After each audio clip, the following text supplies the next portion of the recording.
Glória a Deus. Meus irmãos, a paz do Senhor. Abra sua Bíblia, por gentileza.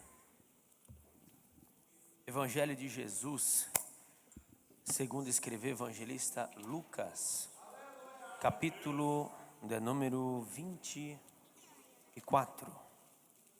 Evangelho de Jesus, segundo escreveu evangelista Lucas, capítulo de número 24.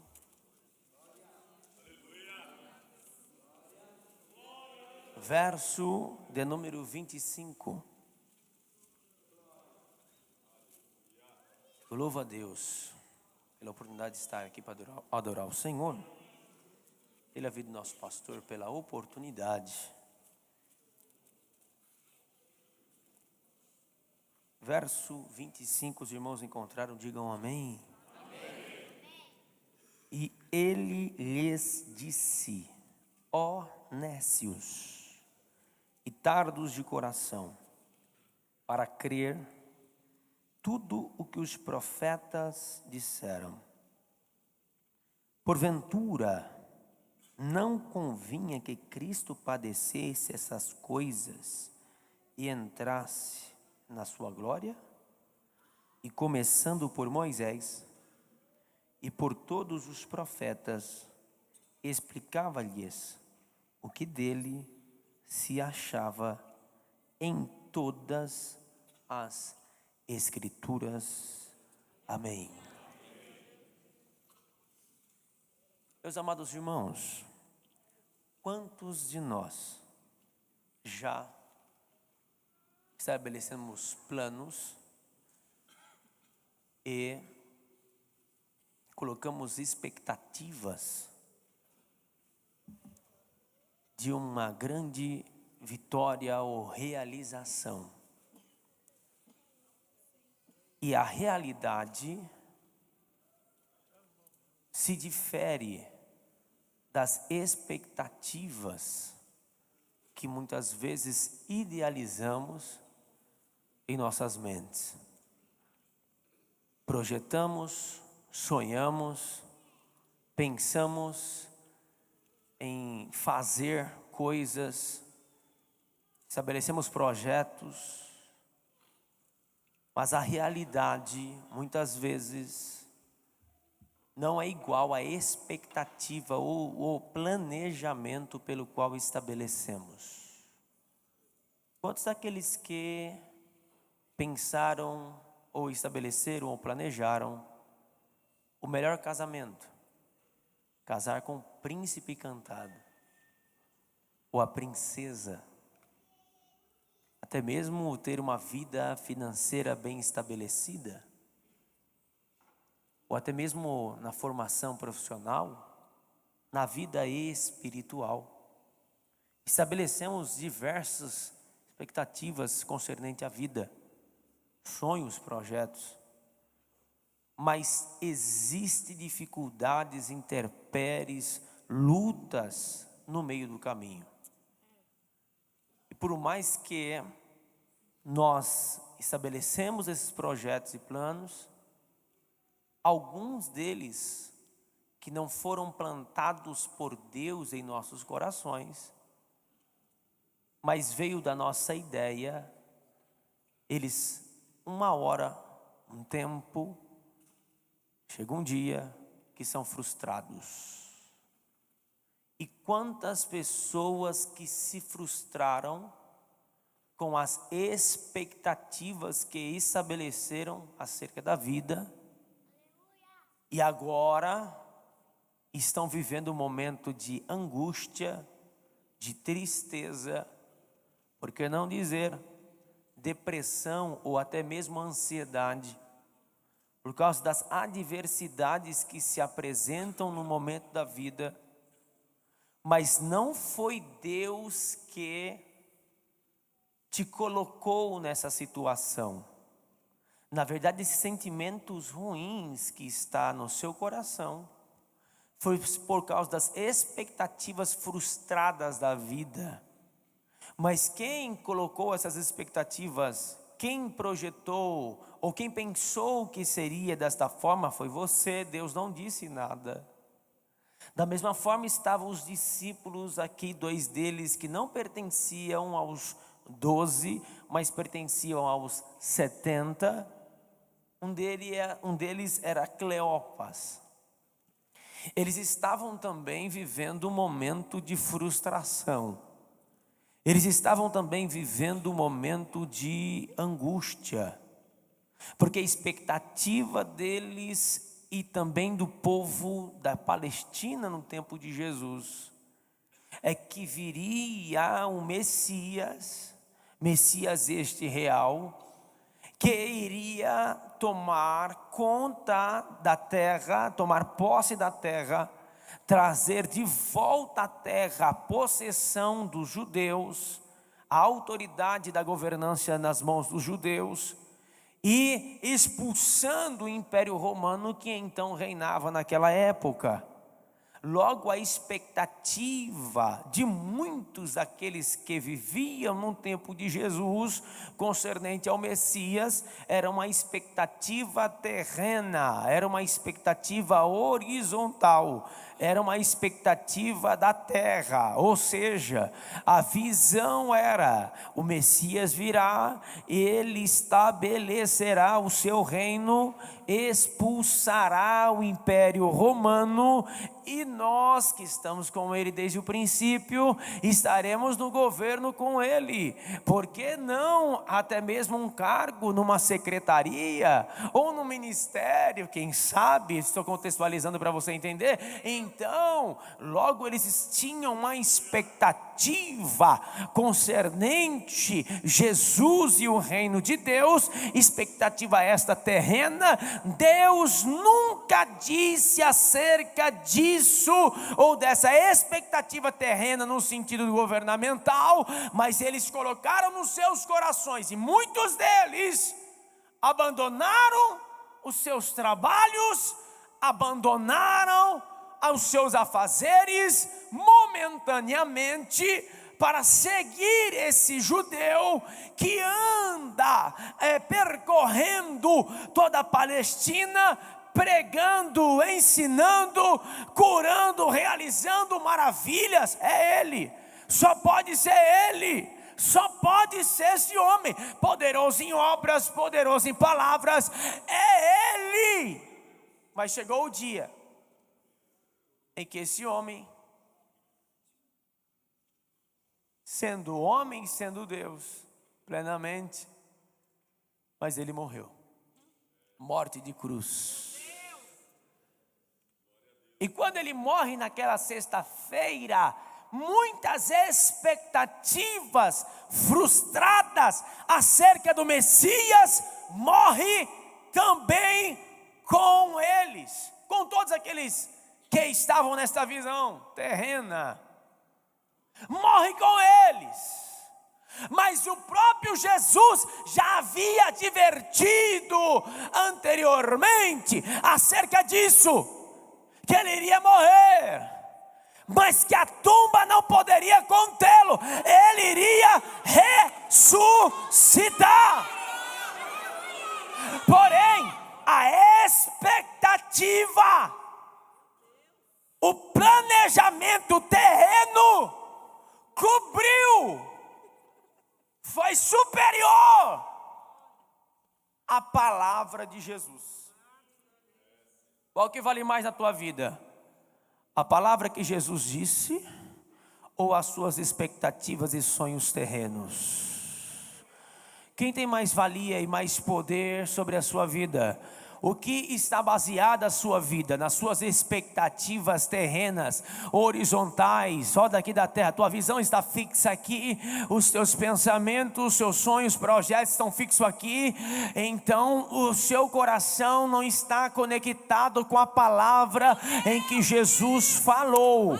Mas é interessante que aqueles homens frustrados saíram dali, de Jerusalém, e iam para Emaús, 60 estádios de distância, 11 quilômetros, iam caminhando frustrados, iam caminhando tristes, angustiados, perplexos pela situação, porque Jesus morreu com ele também os sonhos destes. Jesus morreu também o planejamento e as expectativas destes, mas eles estavam caminhando frustrados. Acabou, terminou, ponto final, estamos frustrados. Pensei que era ele, não era ele, mas o texto é bem claro em dizer que o mesmo Jesus, deixa eu situar para você aqui, era domingo, crepúsculo, já não era sexta, já não era sábado, era domingo, crepúsculo, final da tarde, estavam caminhando frustrados, e o mesmo Jesus se aproxima deles. Quem é o mesmo Jesus? O mesmo Jesus que nasceu do ventre de Maria, o mesmo Jesus que ensinou aos doutores, o mesmo Jesus, aleluia, que ressuscitou a Lázaro, o mesmo Jesus que ressuscitou a filha de Jairo, dizendo: Talita cumi, menina, te digo, levanta-te, e ela levantou. O mesmo Jesus que ressuscitou o filho da viúva de Naim, o mesmo Jesus que curou o cego Bartimeu, o mesmo Jesus que curou aquele homem que estava há 38 anos lá no tanque de Betesda, o mesmo Jesus que fez lodo e untou os olhos do cego e mandou ele lavar lá no tanque de Siloé, o mesmo Jesus que deparou-se com um leproso, e esse leproso então disse a Jesus que queria ficar limpo, e Jesus disse: eu também quero ficar limpo, e ele ficou curado.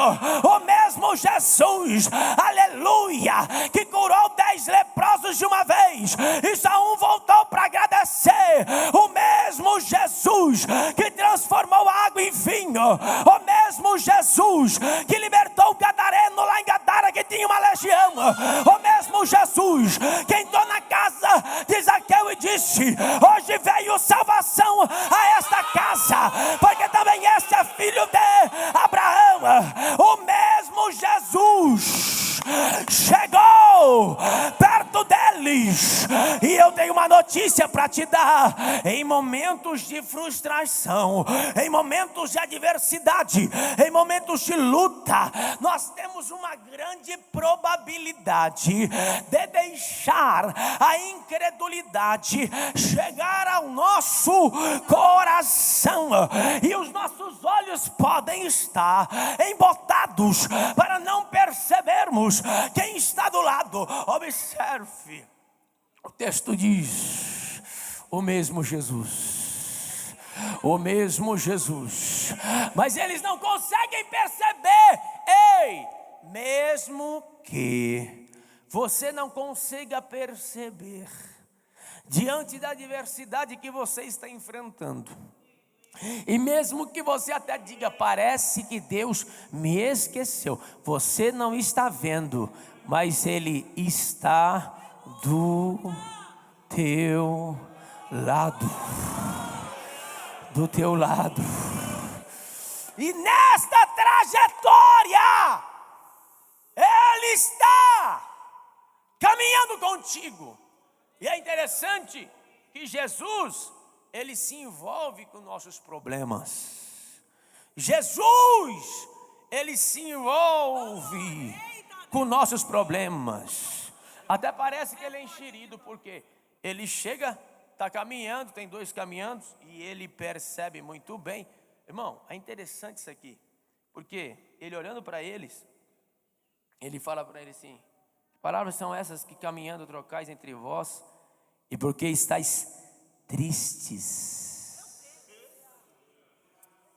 Jesus, Ele não faz só a leitura externa, Ele faz uma leitura interna. Ele não só vê por fora, Ele também vê por dentro.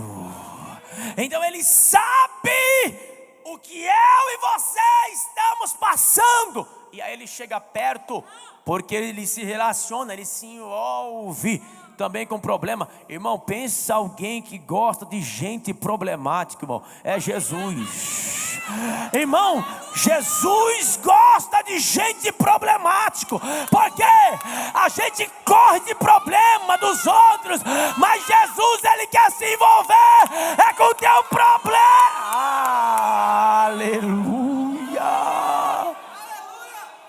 Ele se aproxima dos problemáticos e ainda diz assim: vinde a mim, vós problemático, atribulado, perturbado. Vem, vem, vem, vem. Por quê? Porque você vai me dar esse fardo pesado que você tem das suas ideologias, dos seus pensamentos, da religião, e eu vou te dar um fardo leve, e a sua alma vai ter descanso. Ele se aproxima, e o texto vai dizer que na visão deles era somente um forasteiro. Somente um peregrino, o andarilho. Irmão, a frustração, e eu vou repetir isso aqui, não foi Deus que disse que seria assim. Você que colocou a expectativa e se frustrou, e agora a frustração te leva à incredulidade, e aí você não consegue ver quem está do teu lado. Jesus fala na terça, Jesus fala na quarta, Jesus fala na quinta, fala na sexta, no sábado, no domingo, e alguém, eu queria tanto uma mensagem de Deus. Por que Deus não levanta um profeta? Oh bendito, Jesus está falando com você. Aleluia. Oh glória. Não foi ele que disse, foi você que fez a expectativa. Mas fique tranquilo, Jesus é perito em resolver problema dos problemáticos. Ele está vindo ao teu encontro, se relaciona contigo, porque ele quer abrir tua visão, ele quer abrir a tua visão. E o texto vai dizer, o texto vai dizer assim, olha o que o texto vai dizer. Deixa eu contextualizar para você. Tu não leu o jornal? Viralizou. Tu não viu no YouTube? Viralizou aí. Os canais de notícia, viralizou. Foi? Tu não está sabendo? Viralizou. Pensamos que era ele. Deixamos tudo para seguir ele. Deixamos tudo para caminhar com ele. Nós abrimos mão de tudo. Nós pensávamos que era ele. Ele era poderoso em obras. Ele era poderoso em palavras. Ele era poderoso em obras e em palavras. Eu pensei que era ele. Mas já é o terceiro dia. E as mulheres ainda foram lá. E elas foram levar especiarias e elas tiveram uma visão de anjos. Ela disse que ele não estava mais lá porque ele tinha ressuscitado, mas o corpo dele não estava. E aí nós vamos observar no capítulo 24 ainda, no verso 11: e as suas palavras lhe parecia como desvaneiro, e não os creram ao que as mulheres falaram. Ou seja, deve ser que roubaram o corpo de Jesus, levaram, não sei. Eles estão tão percebidos que eles não conseguem entender, perceber, lembrar da mensagem, da palavra, acerca daquilo que Jesus disse, daquilo que os profetas profetizaram. E aí o texto vai dizer, e Jesus vai dar uma repreensão. Jesus vai dizer assim: ó nécios e tardos de coração, para crerem em tudo que os profetas disseram. O que é isso? Vem comigo. Nécios. gente tem muitas vezes o pensamento de nécios como louco, tolo. Aqui no original é embotados de percepção. O que é isso? Olhos tapados, olhos fechados. Espera aí, andou com Jesus, caminharam com Jesus, ouviram Jesus, foram para o culto de ensino, para a escola dominical. Não é possível. Ainda estava com o olho tapado. Olho tapado, embotados de percepção, olhos fechados. Olhos fechados, por quê? Porque a frustração, a expectativa terrena. Deixa eu falar uma coisa para os irmãos aqui. Eu já disse isso, mas eu quero repetir. O nosso Deus não é um menino atrás de um balcão, que nós vamos passar os pedidos para Ele e Ele vai fazer da forma que a gente quiser. Porque os deuses, os falsos deuses dos outros povos, que na verdade é engodo, é engano, porque não existe falsos deuses, porque o fim da adoração dos deuses não está neles mesmos, mas o fim da adoração dos deuses está no adorador do falso Deus. Eles o adoram porque eles querem benefícios para si. Então o nosso Deus não é assim, crente, entenda, em nome de Jesus. O nosso Deus não se pode colocar na sua caixinha. O nosso Deus não pode entrar na minha caixinha, na minha intelectualidade. Aleluia. O nosso Deus é indomável. Ele não é domesticado. Ele não está debaixo das minhas ordens ou do meu controle. O nosso Deus é incontrolável, indomável. Ele faz o que Ele quer, na hora que quer, do jeito que Ele quer. Então, em nome de Jesus, para de torcer o bico quando Ele não faz do jeito que você quer. Eu não fui chamado para tentar manipular o Deus Todo-Poderoso, não. Eu fui chamado para fazer como a oração, aleluia, do Pai Nosso. Pai Nosso que estás no céu, santificado seja o teu nome, venha a nós o teu reino, seja feita, seja feita, seja feita a tua vontade. Então, em nome de Jesus, deixe que a oração de Maria se cumpra na tua vida. Ei, Maria, tu vai casar? Vou com José? Ele é carpinteiro? Nós vamos fazer uma rede de carpintaria de Nazaré até a Judeia, da Galileia parte norte até a Judeia parte sul. Nós vamos fazer aqui, e ainda a gente quer comprar um sítiozinho para criar umas cabras, uma ovelha. Aí o anjo Gabriel desce e ele fala assim: salve, salve agraciada, bendita sois vós entre as mulheres, bendito é o fruto do teu ventre, você vai conceber, você vai dar à luz ao Messias.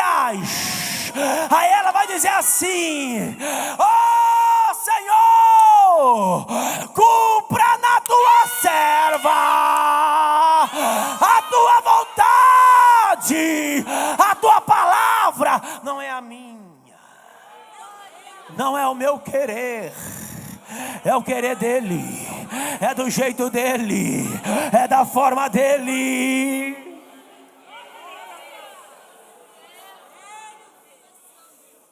E aí o texto vai dizer: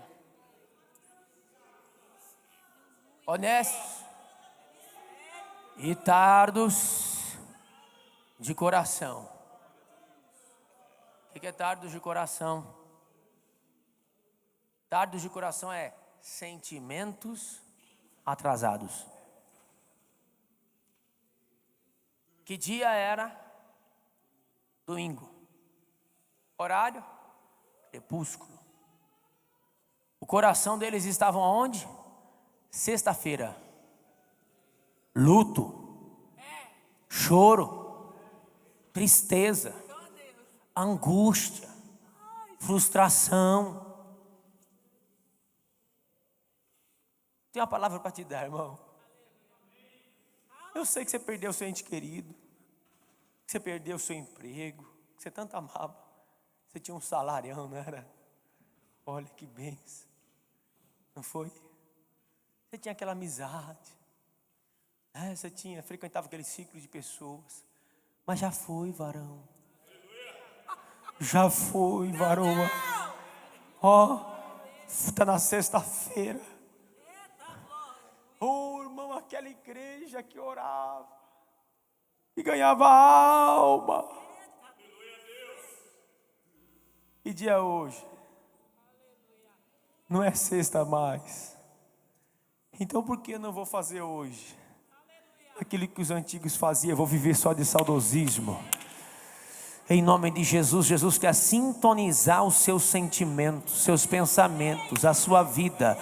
Em nome de, eu não estou falando que você vai ter que deixar, você vai esquecer o teu passado. Não estou dizendo isso. Eu estou querendo dizer que você vai ter que tocar a tua vida. Você vai ter que olhar para frente.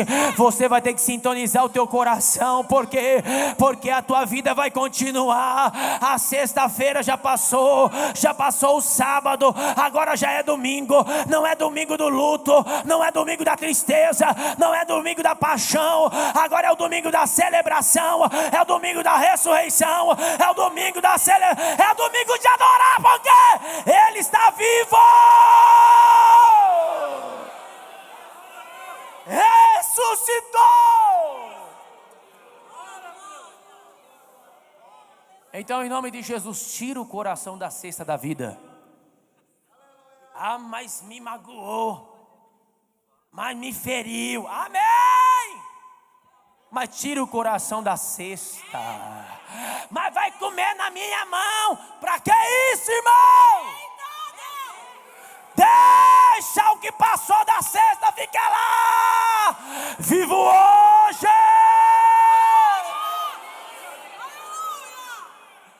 Aleluia.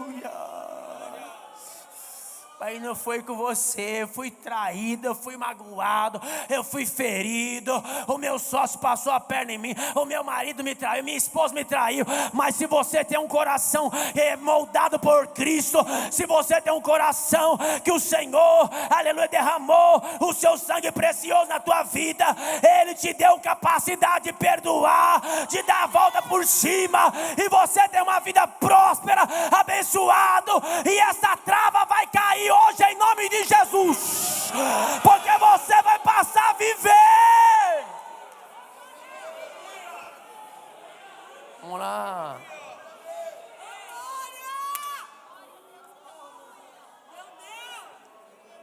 Portanto, não confie que padecesse essas coisas e entrasse na sua glória. Olha, o forasteiro.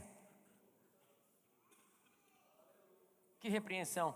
E aí Jesus vai dar uma palavra extraordinária. Começando por Moisés e por todos os profetas, explicava-lhes o que deles achavam em todas as escrituras. O que ele fez? Jesus foi apontando na lei, os escritos, na Torá, na lei, os escritos, os profetas. Escritos são salmos sapienciais, né? Os profetas. Ele vem explicando passo a passo do que haveria de acontecer com ele, que ele haveria de morrer e ressuscitar. Irmão, deixa eu parar um pouquinho aqui, só para te alertar alguma coisa. Muitos hoje estão querendo dizer assim: nós precisamos mudar o nosso jeito, nós precisamos inovar, precisamos ser mais modernos, porque nós precisamos adaptar a mensagem ao ouvinte, para que possamos atrair as pessoas. Nós temos que adaptar o templo às pessoas, para que possamos atraí-las. Meu Deus, olha aí. Isso se chama pragmatismo. O que é isso? Não importa os meios, importa é o resultado, é o final.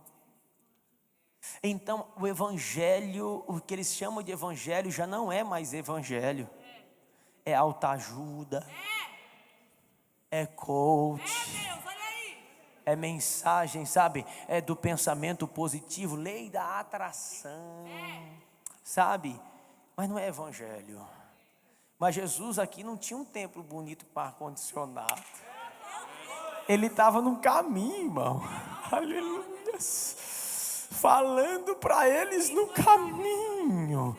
Mas ele não falava de outra história, ele falava da palavra. Então eu não preciso adequar a mensagem de acordo ao ouvinte, mas eu tenho que pregar a palavra para que o ouvinte se adeque à mensagem. Porque quando o ouvinte se adequa à mensagem, então o Espírito Santo, ele é poderoso para transformar o interior e fazer desse ouvinte, conforme está nas Escrituras, a imagem do Filho de Deus, uma nova criatura. Eu não preciso adaptar a mensagem para agradar o público, mas é o público que tem que se agradar dessa mensagem. Entrar por ela.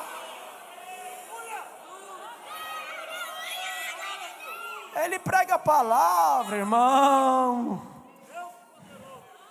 e chegar à aldeia para onde ia, e ele fez com que ia passar para mais longe.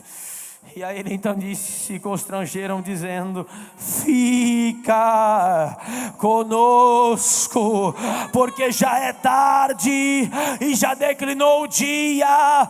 E entrou para ficar com ele. Eu não sei, mas tem um negócio gostoso enquanto expõe a palavra, enquanto prega a palavra. Tem um negócio gostoso que envolve o coração, que envolve a alma, que envolve o espírito.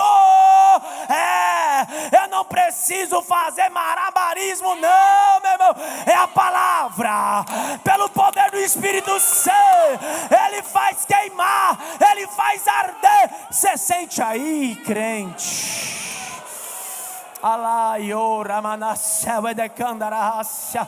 Você pode adorá-lo por sua palavra. Fica conosco, ó Senhor. E aconteceu que, estando com eles à mesa, tomando o pão, abençoou e partiu e o deu. E abriram-se então os olhos e conheceram, e ele apareceu-lhes. Isso é fantástico.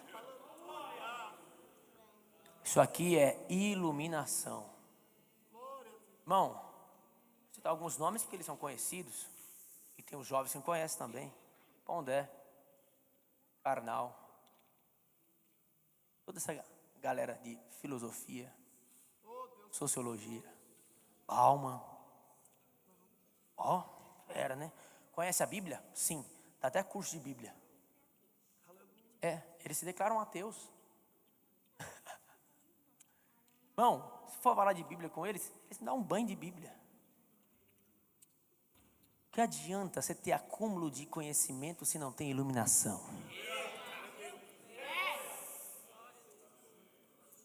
Se não, ela não é viva na tua vida. Eu estou falando para você parar de estudar? Não. Faça uma matrícula na escola teológica. Leia, estude muito. Sim. Mas dependa do Espírito Santo para ele iluminar a tua mente, para que não seja somente um conhecimento teórico, mas seja um conhecimento prático, para que ele entre na tua vida e transforme o comportamento, o interior, para que tenha prática, para que tenha fruto, para que ele salte das Escrituras e transforme a tua vida. Quando falou das Escrituras, sentou à mesa, deu graças, partiu o pão, ele abriu os olhos e ele desapareceu. E aí então, através do Espírito Santo, a venda dos olhos caiu. É o que Paulo disse. Eles olhavam o Antigo Testamento, os fariseus, os religiosos, com venda nos olhos. Mas agora que a venda caiu, oh glória, nós não vemos mais embaçado como um espelho.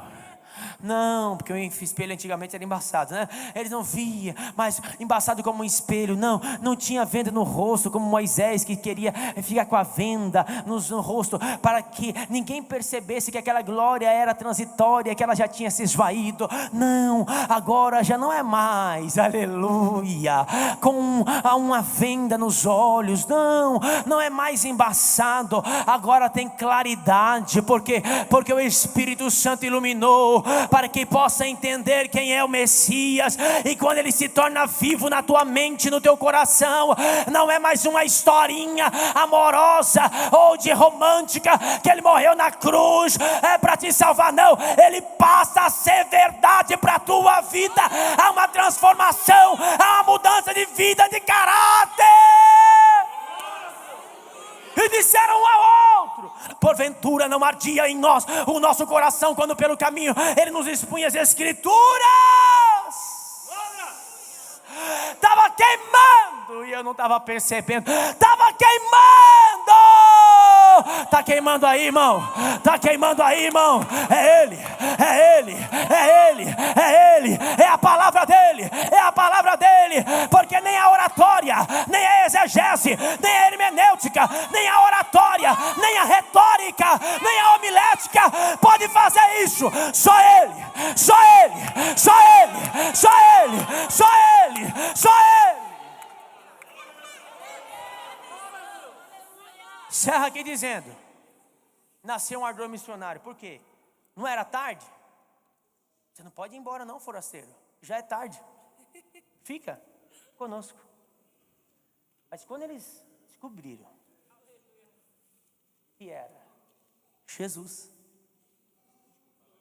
eles nem pensaram no horário. E nem pensaram na distância, 11 quilômetros. Eles voltaram correndo. Vamos dizer que ele vive, que ele vive, que ele vive, que ele vive, que ele vive, que ele vive, que ele vive, que ele vive. Quando se tem esclarecimento do Evangelho de Cristo Jesus e da sua pessoa, da sua morte vicária e da sua ressurreição, do seu poder, então nasce automaticamente um ardor missionário na igreja, em dizer ao mundo: Jesus está vivo, Jesus está vivo, Jesus está vivo.